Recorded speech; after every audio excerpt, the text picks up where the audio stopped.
सादर प्रणाम और कोटि कोटि नमन। और उसके साथ साथ महामंच पे आसीन इस जगत की जननी, जिन्हें हम जगत जननी इसलिए कहते हैं कि इस धरती पे कोई भी ऐसी चीज विराजमान नहीं है जिसे नारी शक्ति ने जन्म ना दिया हो। प्रजातियां अलग अलग हो सकती हैं, लेकिन नारी शक्ति सभी की जन्मदाता है। तो मैं इनको भी कोटि कोटि नमन करते हुए प्रणाम करता हूँ। और महामंच पे ही आसीन मैं सभी अपने बंधुवरों को, अपने बड़ों को, छोटों को, सभी को सादरपूर्वक प्रणाम करता हूँ। सनातन हिंदू वाहिनी, जिसके राष्ट्रीय अध्यक्ष कालका पीठाधीश्वर महंत सुरेंद्रनाथ जी महाराज हैं, जिसकी स्थापना 19 नवंबर 2015 में गोपाष्टमी के दिन की गई थी, जिसका उद्देश्य सनातन के सभी समाजों को, परिवार को एकजुट करते हुए जात पात के भेदभाव को खत्म करते हुए आगे बढ़ना है, जिसका उद्देश्य इस भारतवर्ष को पूर्णतः से अखंड भारत बनाना है। मेरे गुरुदेव निरंतर ही सनातन के हित में प्रयास करते रहते हैं,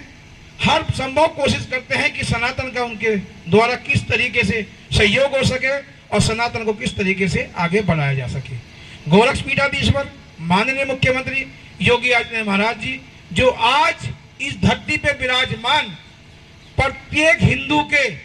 एक ऐसी आशा के केंद्र है जहां सब लोग अपने आप को सुरक्षित समझते हैं। मैं बात करूं माताओं बहनों की, तो मुझे लगता नहीं कि उनसे ज्यादा अपने आप को कोई सुरक्षित महसूस करता हो माननीय मुख्यमंत्री योगी आदित्यनाथ जी के शासन में। मैं चाहूंगा उस दिव्य पुरुष के लिए एक बार जोरदार तालियां हो जाए, क्योंकि हमने वो समय देखा है जब मेरी माताओं बहनों का दुपट्टा कहीं भी कोई भी मनचला छीन दिया करता था। मैंने वो समय देखा है जब कहीं भी किसी के मुंह पे एसिड फेंका जाता था। मैंने वो भी समय देखा है कि घर से बाहर से साइकिलें गायब हो जाया करती थी। हमने वो भी समय देखा है कि किसी की भी जमीन पर कोई भी आके कब्जा करता रहता था, क्योंकि जिस उत्तर प्रदेश में हम वास करते हैं, योगी आदित्यनाथ जी के महाराज के आने से पहले तक वो उत्तर प्रदेश गुंडों और माफियाओं का प्रदेश माना जाता था। लेकिन आज पूरे भारतवर्ष के अंदर यदि सबसे कोई सुरक्षित प्रदेश है तो मेरा उत्तर प्रदेश है, जिसे आज हम सभी लोग उत्तर प्रदेश के नाम से जानते हैं। मेरा यहाँ आना और मातृ शक्ति के रूप में एक दिव्य नारी का हमें प्राप्त होना, मेरा सबसे ज्यादा इसका अगर श्रेय किसी को जाता है, मैं धन्यवाद व्यक्त करता हूं तो अपने राष्ट्रीय उपाध्यक्ष श्रीमान प्रमोद त्यागी जी का करता हूं। जोरदार तालियां के लिए हो जाए कि जिन्होंने इतनी कर्मठ, निष्ठावान, दुर्गा रूपी, शक्ति रूपी हमें दृष्टि त्यागी जी के रूप में प्रदेश अध्यक्ष महोदय जी, मैं चाहूंगा कि आप एक लोग और इन सब जोरदार का स्वागत करें। मेरा लक्ष्य यह है कि हम सभी लोग मिलकर माननीय मुख्यमंत्री जी के सामने ही उनके उत्तराधिकारियों को ढूंढना, क्योंकि इस धरती पे बड़े बड़े संत आए हैं, पानव देव जी महाराज, गुरु नानक जी महाराज, कबीरदास जी महाराज, विवेकानंद जी, और एक संत और आए हैं जो बेशक कोट और पैंट पहना करते थे, जिन्हें हम भीमराव अम्बेडकर जी महाराज कहते हैं, जिनके संविधान की ही ताकत है कि आज एक चाय बनाने वाला पूरे ब्रह्मांड के सबसे बड़े संवैधानिक देश पर प्रधानमंत्री पद के ऊपर बैठा है। तो अगर तो कोई श्रेय जाता है तो हमारे भीमराव अम्बेडकर जी को जाता है। भीमराव अम्बेडकर जी वो नाम है, वो चीज है कि जिन्होंने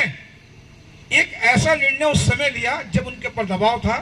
कि ब्राह्मण और क्षत्रिय और ये सब लोग मिलकर एक ऐसी जाति का विद्रोह कर रहे हैं और हम सबको इनके साथ ना रहते हुए किसी और धर्म में जाना है। लेकिन उनकी बुद्धि, जो ब्रह्म की बुद्धि थी, जिन्हें ब्रह्म का ज्ञान था, क्योंकि उनसे ज्यादा पढ़ा लिखा व्यक्ति इस धरती पर ना तो आया है और मुझे लगता नहीं कोई व्यक्ति इस काल में आएगा भी, तो उन्होंने अपनी बुद्धिजीविता का प्रमाण देते हुए सनातन के ही एक भाग, जिसे हम बौद्ध धर्म से जानते हैं, जो सनातन का एक पार्ट है, उसमें जाकर वो गए और उसको अपनाया। इसलिए कि अगर वो क्रिश्चियनों के साथ चले जाते तो आज ये शरीयत में हमारा बहुत बड़ा समुदाय चला जाता, अगर वो मुस्लिम बन जाते तो हमारा बहुत बड़ा ऐसा तबका चला जाता जिसे हम दलित समाज कहते हैं। लेकिन आप सभी को मैं बता दूं, इस संसार में जिन्हें हम दलित कहते हैं ना, इस संसार के बड़े बड़े योद्धाओं की अगर विजय के पीछे कोई खड़ा है तो वो क्षत्रिय खड़े हैं, जिन्हें हम दलितों के नाम से जानते हैं। सदैव जब भी समाज को किसी की आवश्यकता पड़ी है तो दलितों ने ही अपना सबसे पहले खून बहाया है। राजा तो सिर्फ कहने के लिए होते थे, अगर युद्ध लड़ने जाते थे, जिन्हें हम दलित कह रहे हैं वो दलित नहीं, इस भारतवर्ष के सबसे बड़े क्षत्रिय अगर कोई है तो वही लोग हैं। जहां तक आज बात आती है शूद्र की, शूद्र इस धरती पे कोई भी ऐसा महापुरुष या कोई भी ऐसा बड़े से बड़ा राजा पैदा नहीं हुआ जिसने जन्म होते ही उस दाई माँ के हाथ में नहीं लिया, जिसे हम शूद्र कहते हैं, जन्म ना लिया हो। और यहाँ तक कि जब हमारे जन्म का अंत होता है ना, जब अग्नि की शैया पे बैठते हैं तो जहाँ वो होता है ना, क्या कहते हैं, आग जलाने वाला हमारा जल्लाद, उसे भी हम शूद्र ही कहते हैं। जिसके हाथ में हमने जन्म लिया, जिसके हाथ से हमें मोक्ष मिल रहा है, तो वो इस संसार का सबसे बड़ा व्यक्ति हुआ, वो शूद्र हुआ, तो महादेव की तरह शूद्र हुआ। मैंने इस बात को इसलिए कहा कि महादेव की तरह शूद्र क्यों हुआ, कि जब हम सब पापों से भर जाते हैं, जब हम अपने पाप और कर्म करके भर जाते हैं, तो हम कहा जाते हैं केवल और केवल महादेव की शरण में, क्योंकि वो एक ऐसे शूद्र बैठे हैं, हमें सब पापों से मुक्ति दिलाकर हमें साफ सुथरा बना देते हैं। और शूद्र का भी यही काम होता है कि समाज की सारी गंदियों को खत्म करके उसे समाज और रहने लायक सफा सुथरा बनाना।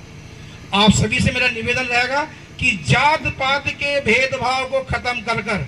हमें केवल और केवल हिंदू सनातनी बनना है। यदि मेरा धर्म सुरक्षित है तो मेरा देश सुरक्षित है, मेरा देश सुरक्षित है तो मेरा घर सुरक्षित है, मेरा घर सुरक्षित है तो मेरी माताएं बहनें सुरक्षित है। यदि मेरा धर्म नहीं तो कुछ भी नहीं। हम ठाकुर ब्राह्मण बनिए, केवल अपने आप को शादी ब्याह तक समझे। मैं सभी माता बहनों से कहूंगा कि शादी ब्याह तक केवल, उसके बाद हम सब हिंदू हैं, सनातनी हैं। और माताओं से मैं एक निवेदन और करूंगा, जो भटकती भी हमारी नारी शक्तियां हैं, जिन्हें हमारी बेटियां हैं,